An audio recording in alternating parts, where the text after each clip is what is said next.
日常我们拍照的话，可能会用到很多的道具，比如说咱们的背景纸、灯光，还有一些这个叫什么这种手拿的道具，杯子呀，还有一些手拿小人物呀，什么各种各样的花呀，都可以作为我们拍照道具。但是在极致单色里面，可能大家没有仔细去研究过。然后我呢，就今天来给大家剖析一下极致单色怎么去拍出一些比较有档次的，不是有档次啊，看起来比较高级的照片。因为我们这个月着重教大家去把极致单色的一个做法做出来了。比如我们指甲做的非常漂亮，怎么去给它拍照啊？首先我给大家去看几个图片，大家有问题可以先发着啊，因为我这个手机要是撤回的话，可能就看不出来了。看一下，这些都是一些偏极致单色的拍照技巧，大家来观察一下，就是有没有什么特点，看一下有没有什么特点。我往后翻一下。这都是各式各样的啊，一些极致单色的拍照技巧、照片，然后大家观察有没有什么特点。这个是特点最明显的一张，然后包括这样的都是特点最明显的一张。这个有的时候大家拍照不一定就是说我拿着一个东西，假如我就摆在这儿，然后给我拍就行了。你所有的照片都这么拍的话，是比较，就是你平常发一些圈啊，发什么的那个照片，看上去它也不是很好看，都一溜这么下来的，对不对？然后这已经是多少年前那个宣传方式了啊，照片宣传方式。所以说我们现在拍照，我给大家归结几个点，我刚刚我自己在这总结啊，我就写下来了，说那咱们一块儿就那个一块讲一下，然后也是想象着来。如果说中间可能会有什么填充，我是想到哪儿给大家去讲到哪里啊。首先我们要拍照，这个顺序可能稍微有点错误，但是都有，就是一些重点。首先第一个用的就是咱们的原相机，拍照。好吧，原相机，因为我们原相机，说实话，不管你是iPhone 还是安卓手机啊，这都是一样。原相机相对于这些美颜相机来说，它会更真实一点，因为我刚刚给脑海中有两个词儿啊，就是这两个词儿，嘚瑟。嘚瑟啥意思？我们能把它的这个前置处理得非常干净，没有毛刺，然后我们给它做建构，涂单色又涂得这么好，我们不嘚瑟谁还嘚瑟？是不是？也就是说，我们只要做好了，咱就可劲儿的往上嘚瑟。嘚瑟是啥意思呢？我经得起原相机的考验，我也经得起我往上怼的时候，哎，那个效果，可能说偶尔有一部分照片我们是需要再去修图的，但是基本上原相机拍出来之后，你再修图也要真实的多，好吧？一定不要用美颜相机去拍什么照片，本来挺好看的颜色改变，为什么现在好多这个网图特别好看，但是到你手里做出来，人家就觉得不像样子，因为 P 图 P 的太狠了。现在为什么极致单色这一看一下啊，一看，哎呀，真好看，是不是？你说它有美颜吗？它是有的，但是它肯定也做过细节的简单处理啊。但是基本上就同样来看的话，哎，你就是经得起图片的放大。你看手纹这都很明显，没有说很多图片做的那个模糊劲儿特别大了，对不对？所以说我们首先第一个用的就是原相机啊，你们不要按照我这个抄，就按照咱们讲的来，你就写一原相机，这边写上 A 吧 ，A 要用原相机啊，这个，然后 B。我们要怎么去拍呢？怼上。开始拍照之前，我们需要对你手机里的照片相机有一个稍微的设置，你的相机设置。比如说我们就很多因为新学员嘛，因为我之前也讲过这个课，有可能你们听过，有可能没有听。相机怎么去设置？打开咱们手机的这个设置啊，打开找到我们的那个，不管是什么样的手机应该都有，打开咱们的相机功能。打开相机功能，它有很多的这种按钮。如果说你们想自拍拍的好看一点，就记得把前置这一个打开。然后咱们日常现在的拍照状况是这个样子的，看它是这样的，对不对？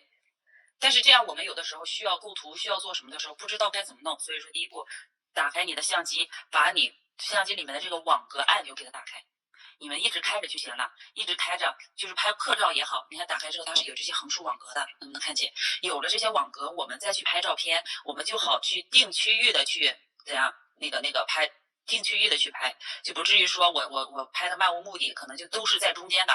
然后有的时候你们这样拍完，你说第一感觉你看的是手掌、手心还是看的是指甲，对不对？所以说来拿过这个顾客的手来之后都能看见吧？我把这个灯先往后一打。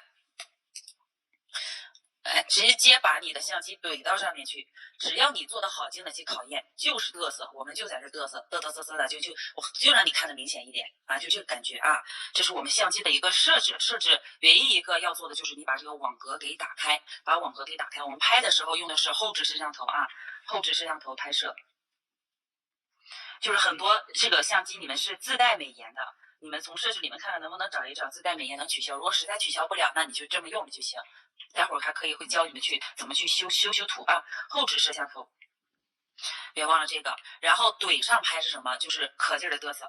我可以横着怼、竖着怼、我斜着怼，待会儿我教大家怎么去构图的时候，会再怼的更明显一点，就是怼上拍，离的指甲越近越好。这是第一种方式啊。还有一种呢，就是我们在拍的时候会怎样把我们的背景给凸显一下。背景，咱从远到近，从近到远了去说。比如说这个指甲怼上拍，拍好之后呢，我们还有一个要点就是怎么样？第三部分啊，拍第一指关节。不是说只拍第一指关节，而是要突出第一指关节。什么是第一指关节啊，宝子们？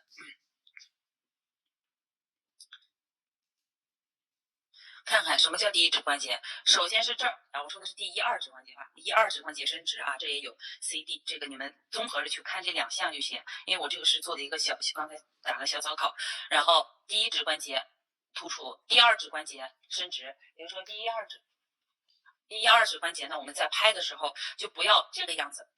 再看一下啊，你看先看一下这个图片，是不是？首先第一二指关节是伸直的，不管你在看哪个照片，第一二指关节都是伸直的，对不对？第一二指关节都是伸直的。这些图有一些咱们就是其他博主的图啊，先不看后面，先看第一二指关节都是伸直的，是不是？而且突出的是啥呢？突出的是我们的手指甲，而不是说咱们拍照的时候，来，我把你的手反过来，有的同学拍的时候啊，这个样子，稍往后一点点。这个手稍微有点粗糙哈，是这个样子，对不对？这个样子拍你就不好看，是不是？还有的同学什么反过来拍，但是拍的时候这样，你就生怕人家看到你做的什么款式似的，那你拍它这个地方干嘛呢？对不对？所以说把第一二指关节伸直，我们可以轻微的前面直一点，后面可以打弯，把这个地方掰直。我们要去控制它这个手的位置。来，你看这样再去看，是不是比刚才我们直接让它这样弯下去要好得多？你这第一给人的感觉是什么？我们要拍的是手指甲啊，我们要另外再怼上去拍，我就可劲儿怼上去，使劲怼，对不对？我经得起考验，我就不怕这个效果啊。这是我们这个另外一个小要点，你们去看看，多去看一些图片素材，悟一悟，应该都懂，是不是？应该都懂。因为我还要再推出再返回，所以你们那个啥有问题可以发着点啊，没有看懂的也发着点。然后这是我们在这个拍照手部的时候一些小要点，就是比较常用的小要点。好了，然后我们再来看这个构图问题，你到现在来说都能看明白吗？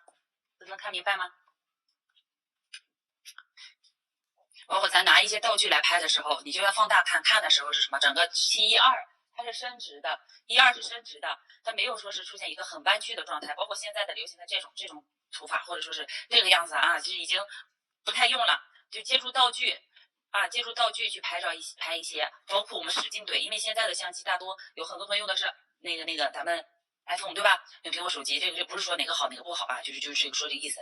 咱就可劲儿的怼到上面去拍，它是有一些微距功能的，你就可以大胆拍，它已经堪比咱们用单反啊，用什么去拍要方便很多，是不是？好了，这是我们这个在拍照的时候我就怼的越近其实越好看，但是在怼的时候要注意，我要往下扣，第一二指关节伸直，伸直一点去拍啊，是这个意思。快看看你们还有没有什么问题？没有问题，我继续往下聊啊。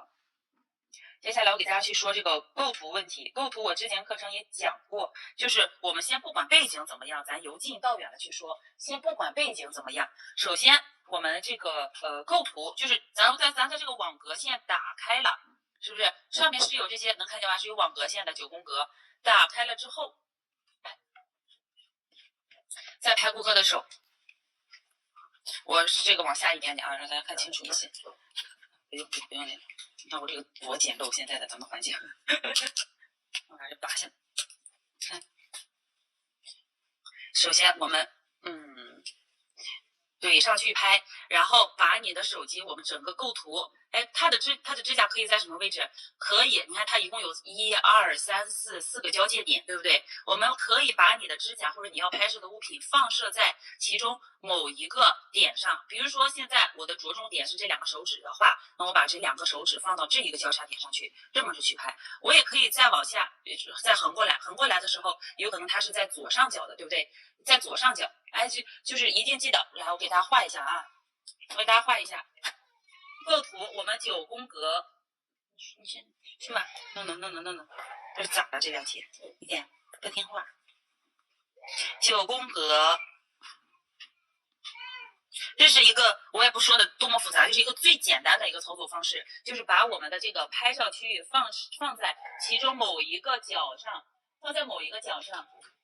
你可以怼在这边，可以怼在这边。我们的相机也可以左右旋转，不一定就是只能竖着拍或者只能横着拍，也可以倾斜着来，好不好？就是4个角都可以放我们要拍摄的这个物体。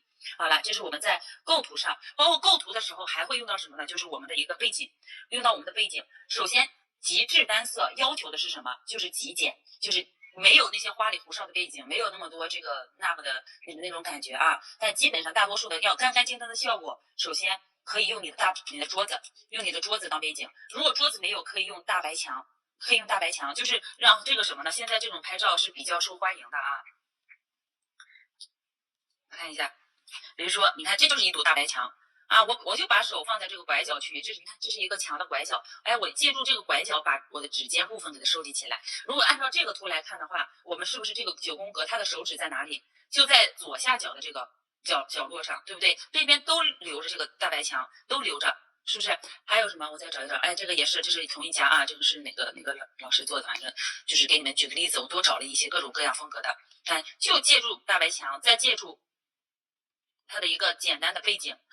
这些呢，就是咱们日常拍摄的用多一点，但是你们拍照一定记得把指甲给凸显出来。就算在这儿拍，你看1、2、3、4个点，整个要不然除了这4个点以外啊，我们在拍横图的时候，还有一个就是把你的重心点放在其中的，就是中间的这个格上，格周围，中间格的周围。你看，就是咱把上面给挡住，它现在整个格子中间在哪里？在这里，对不对？在这里，这是我们拍照的一个主要取景框。然后有的时候我们拍那个真人照，拍人照片，想要显腿长，是不是把相机给往下移？跟你要拍摄的物品这个事物是一个水平线，或者说呢，你千万别高过它，或者是低过它都不行，低过它也可以，能把这个指尖的这个细节放大化。但基本上啊，我们找一找它的中间位置，它都不会太靠边，是日常的。你看是不是一个就算方形的，它也有9宫格呀？把它的主要区域都在中间，对，周围你可以任意加饰品，是不是？可以任意加啊，这也是一种拍照。然后这个也是对，在中间，对，在这几条线上，这个呢就是一个斜着的，也就是对角线取景，还有一些这种直角取景，什么拐角取景，还有圆形等等，这些咱用不了那么多，也不用想那么复杂，我们就拍照的时候多去尝试。要不然把它放在中间拍，要不然我就对把手指放在那个取景框里的某一个角落里面，这样去拍啊。看一下，这个就纯粹放大细节了，然后刚刚我说过的这个大白墙呀、极简呀，基本上你们看到的这些图都没有背景特别花里胡哨的那种，对吧？可能就是这种感觉是比较好一点的啊。你看背景基本上都是干干净净的，这个呢也是用的，就是直接怼上去，把你的手往上伸，着重突出的在哪，后面什么都看不见，我只能看到你的手指和你的指甲，甚至说你要卖视频，你可以把视频也挂上去，是不是？这样呢能看到你的感觉。大白墙是我们拍照的一个比较好的背景，但是同样要配合什么呢？配合咱们的灯光。配合我们的灯光，现在咱们想做拍极致单色也好，拍什么也好，用的是什么灯？第一个筒状灯，第二个条状啊，基本上就是这么些。你要用那种散散的小灯光，不行。什么叫筒状灯？就这种，看一下，就这样的啊，大白灯，一个这个，你看见吧？这样上去之后，我们的这个甲片上，哎，我这怎么不亮？因为太近了啊，太近了，曝光比较厉害。我们抬高一点去，能不能看见？是不是有点曝光？已经看不到指甲上的反光点了。你看出来的这个灯圈，它就是这种椭圆形的啊，是偏椭圆形一点点的这种灯圈。你看到吧？如果是一个条状长方形的那种灯，条状灯，它就不是一个椭圆形，它的这个灯柱是一个长条形，就跟一条白线一样，都可以，不一定说极致单色拍摄我必须得用这个筒状灯，不是的，只要你们能够拍摄那个效果是好的，那就可以，好吧？效果是好的就可以。好了，这是我们下一个要点，就是在灯光上。另外，我们在拍背景的时候，还可以借用我们顾客的服饰，也就是说，如果他的衣服跟指甲比较搭的话，他可以坐在某一个角落，坐在沙发上，坐在你店里的这个站在墙边上，你去拍照，搭配着来。你看啊，你看现在的好多照片都是，你看这个是借了一个红衣服，对不对？跟这个颜色比较有冲击感的一个颜色，但是还挺好看。但因为这边比较花了的时候，这边就是要干净一点。如果你整个画面太花的话，你的视觉重点就不会在指甲上，而可能在背景上，对不对？我们拍什么就要突出什么来。对不对？你看这个背景可能不大好看啊，但是你们可以借力，就是比如说我背景衣服穿的稍微好看一点的，跟这个指甲搭配一点的啊。刚才有张照片来着，棕色的那个呢，你们去想象一下，包括这种图片也可以把衣服，只要顾客穿的好看就可以加进去。穿的一般的话，你们自己店里有什么的道具，尽量就怼上；没有的话，越简单越好，越简单越好啊！现在极简的这种感觉反而给人一个比较好的，就是哪怕待会儿我教你们去修图，就随便拍一张这个照片，我去怎么去修图？你看这样一看是不是？整个这个感觉上就在看手，没有去看后边，后面你是能看到，但是无所谓，是不是？这个还关系到什么呢？除了咱这个服饰可以作为背景以外，咱们的对比色着重在于什么？在于它的明暗关系。举个例子，来举个例子，来那个浩宇，你来，我用你的手来，来先在，大家见谅啊，我妈也去弄孩子，来，用我小朋友的手，给大家举个例子啊，这小朋友在写作业，来。往后一点点，好，看一下，我抬高一点，稍等。这边有个这个，看啊，我们的灯光首先打过来。你看，如果没有光的话，因为我图里有两个，一个是补光灯，另外一个是照明灯啊。你放，哎，对，这样不要动啊，这个手不大好看。来，把你的灯光怼过来，你看能不能看到这个光的变化？是不是？你的光有没有它的手白度和明度和暗度是不一样的？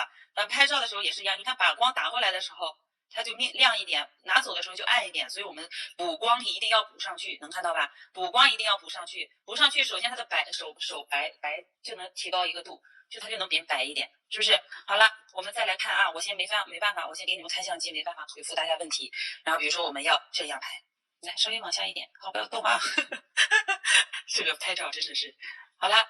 到这儿，我把这个拿走，因为有点乱。你看，瞬间感觉上就会好一点。首先，灯光打到我们的什么第一、二指关节，因为他小手啊，没办法，所以就整个手去打到第一、二指关节。然后我们有一个很重要的点，宝子们注意看，我们把我们要拍摄的聚焦点一下，所有的相机都是想聚焦什么位置就点哪里。聚焦后旁边会有一个小太阳，我们把这个小太阳往下拉啊，往下拉。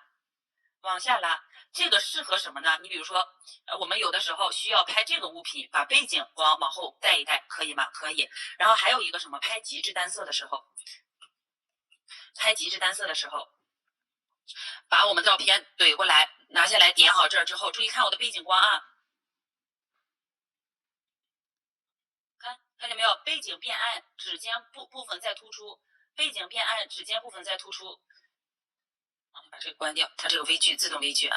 对，你看虚焦了吧？我们先点一点，给它对焦一下。对焦了之后，好，我要拍这儿了。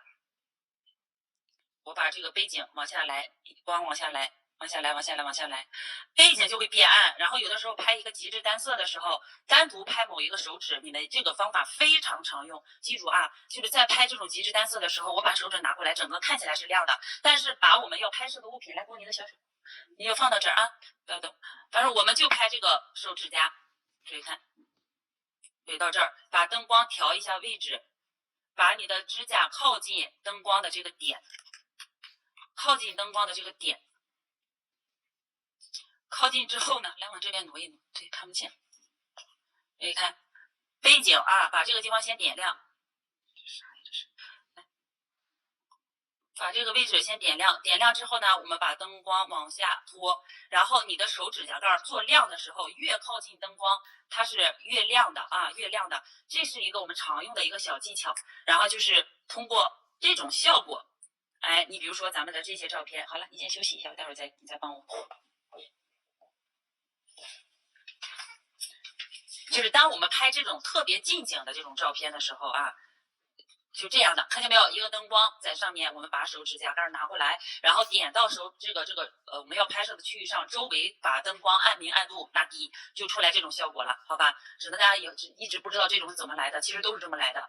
只要把手机怼上去，灯光从上打下来，把灯圈打出来，然后调亮背景，调暗，然后整个手指的指尖部分就突出了，好吗？这是一种方式。还有一种呢，就是我们通过咱们的灯光，哎。改变它整个给人的感觉，就是灯可以借助任何，比如说我们的灯还可以透过一些玻璃板，看一下啊，就是给你们加一些背景。我开了闪光灯，然后比如说咱有一些这种琉璃的，然后有一些琉璃的杯子啊或者什么的，看见没有？看桌面上这个光，可以借助一些杯子去打过去，增加整个图案的明暗关系，增加整个图案的它那种层次感。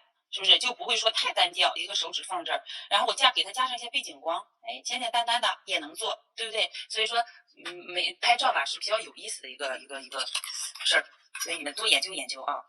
我先发回去看看你们有什么问题，有什么问题没有？别没说到，有什么问题吗？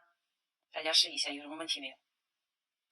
真的没什么太大的难度，就是需要大家多去掌握。唯一禁忌的就是一个美颜相机，第二个拍照的时候，你的重点不在手上，而在哪儿呢？而在于你的整个手，恨不能看到顾客的手有多么的胖，或者有多么的瘦，或者关节有多么的宽，而不把你的整个做指甲的款式给凸显出来。大家都在吗？有没有发问题？我没看到，因为我一退出再进来，可能就看不到了。你们有什么问题吗？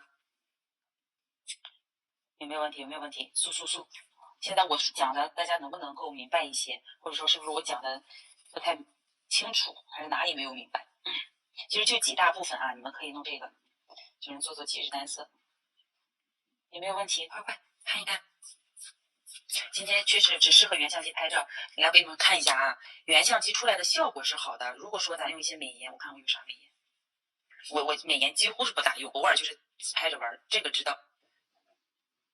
你用这个的话也行，但是首先你的手机像素要够，然后用这种美颜吧，拍完之后不是说我们不能用美颜，美颜之后是美化你的皮肤，对不对？但是你指甲的颜色会发生变化。咱现在很多顾客来店里做指甲啊，你一看就美颜过的很厉害，他就非得要那个颜色。是不是你是什么感觉？然后咱平常宣传的时候，现在原图那种感觉是非常高级的，它没有像那种带了美颜之后的效果，本来是一个红色 P 成了粉红色，蓝色 P 成了淡蓝色，那样到时候人家来找你做图的时候，你没有那个颜色，做完就是也不统一，你怎么办？咱拍照一个是那个宣传，第二个呢一定要就是把你的整个朋友圈什么给塑造起来啊，都没有看到的好看。首先你做的要好看。你做的一定要精致。第二个，你在拍照的时候一定多去尝试多个角度，就是不要，就是咱们传统的这种45度或者这样可以吗？可以。比如说背景是一个大白墙，对不对？背景我就是一个大白墙，我就这么怼上去，怼在这个位置上，你看我就站在整个画面的一个角，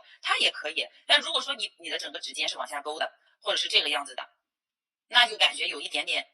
那个稍微差点事儿，是不是？所以我跟你们说过的一些小要点呀，比如说一定要突出指甲的长度，归在现在左上角，左下角可以吗？可以，一个意思。哪怕你拍完之后再把这个转一下，哎，你感觉不好看，我往上翘一翘，对不对？你看我这个样子，我换个角度，好像就跟手指在这样去拍，你们看是不是这个样子的感觉也挺好吧？能不能看清？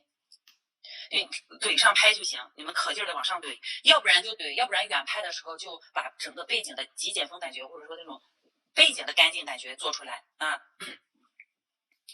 还有什么？还有啥？有没有你们那会儿说的话我没有解答到的？因为我再退出进来的话，只能看到一部分消息，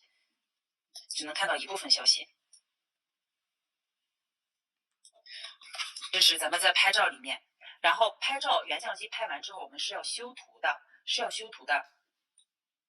就不可能就真正的好的图片，我其实挺喜欢就原相机拍完直接上去那种感觉。但是现在大花花世界各式各样的都有，是不是？花花世界各式各样的都有，我们做点不一样的，反而更能吸引眼球，做出你的一种风格啊。没有是吗？好了，来我给大家说一个，就是我最常用，而且我只用的一个软件。之前呢我用的是其他，但是我发现因为很多都是纯英文的，大家可能看不懂。我呢之前又搞这种做平面设计，我可能对于一些它的功能操作会用的多一点。所以说，我觉得这目前来说最方便上手的，也可能是我用惯的啊。所以我这次重新给大家说一下，就打开咱们美图秀秀，打开咱们美图秀秀啊，就这个美图秀秀，然后。这些是我常用的一些软件啊，这也没什么好玩的。来，打开，点开一个图片，比如说我们有一个图片，我就拿我的来说吧，我再拍一张啊。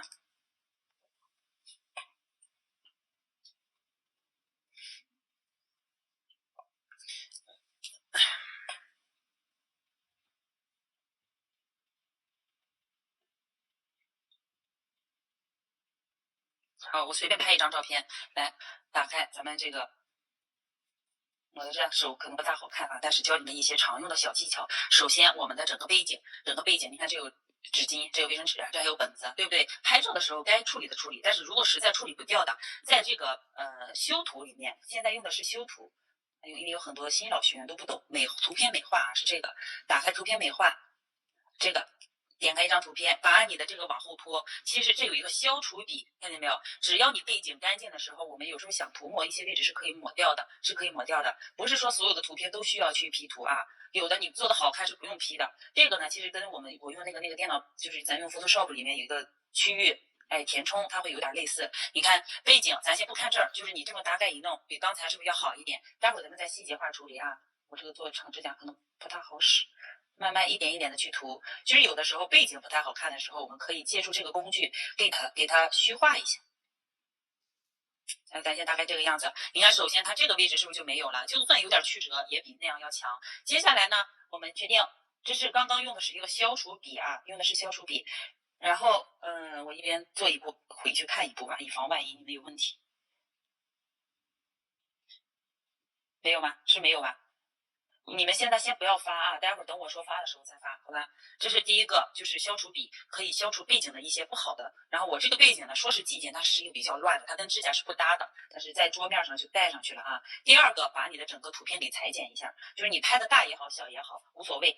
编辑，点这个编辑功能。我能不能拿个别的东西？它有用吗？没有用，我只能用手。来，我们有的时候想要正方形的照片，或者是长方形的，或者是什么形状的，根据我们想要的去做。然后来，因为有的时候背景不好看，我们就可以把这个手部细节给它放大。手部细节放大，比如说怼到这角上去。你看这个位置咱们做涂坏了吗？刚刚咱也怼上去，怼上去之后让它发生改变，本来露着后面不好看的地方，然后现在都给它裁掉，露出前面的一小部分来，也是要注意整个画面的一个构图比例。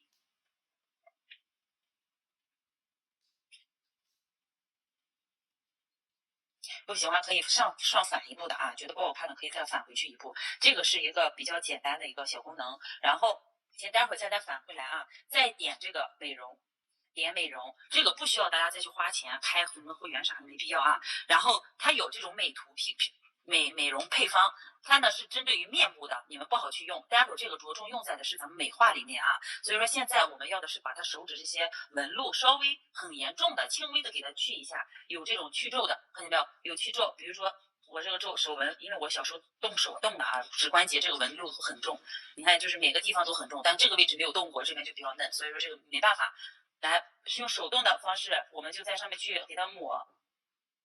你看抹到哪边的地方就会变得比较光滑，但是不要处理的太过分。有的时候我会怎样？我会把底做的小一点，然后单根的去处理，是不是比较复杂？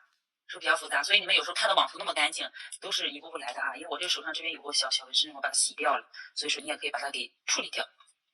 轻微弄一下，但不要全部把它弄掉，就是简简单单的来一点，尤其是第一指关节这些粗纹纹路比较不好看的地方，也可以处理一下啊。这是一个这是去皱的，我先放弃一下。这是你们有些大纹路不好看的时候可以这样用。还有一个什么呢？就是咱磨皮，这是大家知道了。然后可以手动磨皮，你比如说这个时候就可以增加你的这个打磨范围。哎，这个位置我多来点，对吧？多打磨一些，让它慢慢变得光滑一些。磨皮，你也可以感觉自动它强度比较大的话，那你就自动一下，这个无所谓啊。这是一个，这些都是常用的功能，我就不再去说。然后唯一一个比较好用的是什么？就是咱们的修容笔，修容笔。注意看，这个很多同学可能也没用过，但是经常拍照可能会知道。看有一个，这是白色、黄色、粉色啊。然后选中一个颜色之后，它可以调它的力度，就是下笔的力度。比如说，你看我这样刷上去，刷一刷，这个位置瞬间变得白了，有没有？看一下对比，对吧？然后感觉这样太重，我先撤回一下，把这个力度变轻一点。我一点一点的，哎，我想把我想要变白的地方，我给它处理一下，是不是？咱们第一指关节已经磨皮也磨好了，什么细节都处理好了。把该要突出的地方，包括我们的指甲，还有再放大指甲的边缘，是不是也可以给它处理一下？因为我们前置做好的话，根本不需要去那个什么弄细节啊。如果有一点点小毛刺，实在没办法，你也可以用一些咱们软件给它处理掉。对不对？现在这个感觉就比刚才要更白了一点，对不对？但是也要注意它的明暗关系，不要整个都变白。背景暗一点没事，把你的手可以重点突出，可以突出的，可以来回涂抹啊。好了，感觉这里比较暗，或者说顾客的手比较发黄，想让它红一点了，你可以日历再去改颜色，再去往上叠加。记得把力度，这个就相当于一个涂抹功能，能看到手部明暗的变化吧？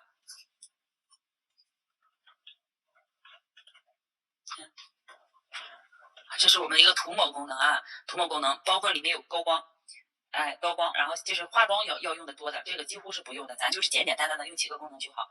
然后把它美化好了之后，你看啊，我就是这么简简单单的一个图片。然后如果说你实在是有一个小瑕疵在死皮边缘，那么你可以用这个祛斑祛痘，甚至说去皱的话，它磨得太厉害，比如说这个地方咱有点小灰灰，好，我把这个笔放大，点一点。对吧？你的细节就被抹掉了，你那一点点小小的瑕疵也就没了。宣传的时候一定要把自己的东西做得更好一点啊。然后虽然多少有点夸张的成分，但是因为原相机拍的会比真人看到的更丑一点，所以说我们美化相对再给它还原，咱这么去想，好不好？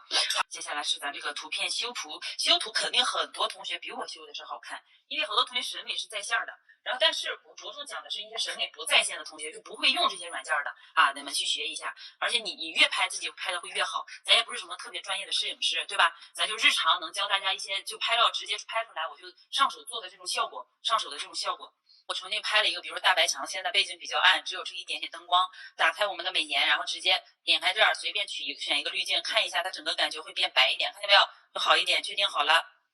调一下它的这个整体感觉没有问题了，确定。然后假设说我们就这样拍的也很好看，简单一处理就好，但是背景有一点点乱，我们这个时候就要去用到美化里面的一些美颜，大家应该都会了啊，常用的就那些。然后如果说是其中你一个手指，比如说我这个手指本身就有点歪斜不好看了，点开我们的这个瘦脸瘦身，这类似于我们在 PS 里面有个液化的功能啊，来把这儿往里去推，看见没有？往里去推，看对比的时候。是不是可以去推？然后如果说你指甲型确实有一点点小问题，那你再去处理。但极致单色一般问题都不大，能做出来的问题都不大，所以不需要过多的调整。把手指一些比较宽的地方不好看的，我们给它往里推一推，是不是推瘦一点？但是不要推的让人家一看能看出来太假了啊，轻微的有点小变化，放大细节去做。好，做好之后，我们现在可以把这个，已经调到最亮，然后注意看啊，美化。看见没有？美化。然后，如果整个画面是有点偏暗、偏亮的，首先第一个常用的是调色，再调色。调色这里就是可以去调，比如说我们这个光比较弱的，就可以智能补光轻轻往上抬，但是它这个一次性补光补的非常厉害，我一般不用，所以你们可以用亮度轻微往上给它增加一点，看不见啊，轻微往上增加一点点亮度，然后把这个对比度想让它明显的，你看。对比度调低变暗，一般来说比较温柔的这些图片，我们都会把对比度调的稍微低一点点啊，低一点点。但是极致单色要求的是让这个纹路明显一点更好啊。好了，然后再就是我们的色彩，比如说整个手指是偏红的或者偏黄的，里面有一个色温，你们记一下啊，色温它可以调节我们手的冷暖，看到没有？是偏冷一点、偏黄一点，还是偏白一点？调节冷白皮的，好吧？这是我们的这个色温，这都是常用的，其他那些你们可以暂时不用啊，暂时不用。调节一下色温。好了，来看这儿啊。然后最后一个小要点就是用到我们这个相机里面的美图配方。美图配方它会有自动给你匹配很多的这种素材，不需要你再去加背景，我们只需要你比如说这个喜欢什么风格的点上去看看，它自动带着一些各种各样的感觉，是不是？然后不太喜欢这种太。就简简单单稍微加上一下，你可以把这个字进行编辑、挪位置啊，什么都行。很多有时候我们的素材就是这么来的。如果说整个这里面，就是感觉我们画面滤镜太强烈，但是其他都很好的情况下，我们点这个图层，这个其实就是我们这电脑用的那个 PS 功能了啊。滤镜，看有几个滤镜，你可以单独点滤镜，把某个滤镜明暗度给它调低，就是它的展现效果给它调低一点，确定，然后再把另外一个滤镜它的效果给它调低一点，对吧？这样它的感觉就要比刚才要好得多。我是随便举一个例子啊，你们就是教会你们一些功能，具体搭配你们自己这样去来，好吧？这样去来。行了，到现在来说，来看看，咱们随便保存一下这个图，做一下对比。这是原图。做好了之后啊，原图和之后的一个效果并没有太大改变，但是感觉就你再发的话就稍微会好一点，是不是？其实就这么来啊，教会你们这些功能呢还是比较简单的。包括现在你看这个就纯原相机，你说它修过图吗？其实绝对修过，绝对修过，但是只不过我们看起来好像没修过的感觉，这样的给人的感觉是比较好的。那我就要做一模一样的，是能做出来的，是不是？啊，包括这些，它绝对手部啊肯提亮过啊，手部可能提亮过。行了。大家来看一看有什么问题？有什么问题？可以发问题了。现在有问题的话啊，我们把这个问题都解决掉。解决掉之后，大家去试一下，看看自己在拍照的时候能不能拍到。还有一个，大家从平常给发作业的时候，经常会容易拍的虚焦，就是本来拍一个照片，你要拍指甲，你的聚焦物堆到后面去了，你的指甲是虚的，我就看不到你们拍照的东西，看不到你们拍照的东西，拍出来的那个指甲到底怎么样子，我也不知道。都还在吗？都在吗？有没有问题？到现在来说，其实就简单的几步，我们不需要研究那么高级。然后，如果说你要真正拍照比较多的时候，拍的那个背景最常用的颜色白色，还有一些奶咖色，这些比较好看的啊。白，你不要动，不要动，不要白奶咖色，就是那种偏奶茶色一点点的那种背景。比如我们的沙发，咱不是有那种躺椅吗？躺椅不是会有那种白色啊、奶白色呀，还有这些就是浅咖色的这种皮子的啊，那些拍照挺好看，就是很上档次啊。还有一种这种大白墙，就是我们的墙。都可以作为我们的一个背景区，就算你店里没有拍照区域，你也可以拍得很干净的，好不好？虚焦，你用的是什么手机？现在苹果，苹果，如果你用的是13，啊，就是像这个似的，如果是13，它肯定会容易虚焦的。没有，如果是11、12，这下也好用。你要是13，我发现根本就没有其他好用。你越近了容易虚焦，然后它是有自带的这种拍近物的，它会自动亮，看见没有？它自动亮。等它只要你要拍近物闪耀清楚的时候，它这个东西就会亮起来。你把它关掉就会好了，把它关掉，你要到再拍近物，它是基本上不会改变的，它基本上就不变，你一直找到我们想要的一个亮度就好了。再返回去看看，就是这个。是吧？就是越近越虚焦。对，你把那个圈圈打开，把那个小花给打开就好了。越近越虚焦，只要把拍近物，它相当于什么呢？咱拍睫毛的时候不是有一个微距摄像头嘛？这个就相当于那个微距。研究手机还不够，咱们手机功能远远比我们想象的要多。能再说一下构图吗？构图。你的有，还有虚焦的时候，有的时候我们顾客放好了手就不要动。你看，其实只要一倾斜，它的那种感觉就上来了。你就平着拍，就是这样直上直下的拍不好看，稍微一倾斜角度，同样是这个手，感觉就会好很多。虚焦的时候，点一下我们想要对焦的区域，对焦的区域。如果说想要不动，那我们可以长按。长按的时候，它会锁定我们聚焦的区域，就是你再怎么动，这个位置是不变的啊。再看看 OPPO 也是都会有。有的时候咱国产手机的那个拍照功能是很强大，而且有专业模式，大家多去看一看。如果是一些比较平常的手机，你们就打开，把那个9宫格打开之后再怼上去拍，尝试一下你们平常不敢尝试的角度，试一试，好不好？还有什么问题吗？就是构图我刚刚讲过了啊。稍息一下，以防万一再落下你们的信息。刚才我之前就是回答到的问题，还有没回答到的问题，你们就是只要没回答到的，你们就再复制一下发给我，好不好？肯定是刚才信息没刷到。构图，我们打开咱们的9宫格，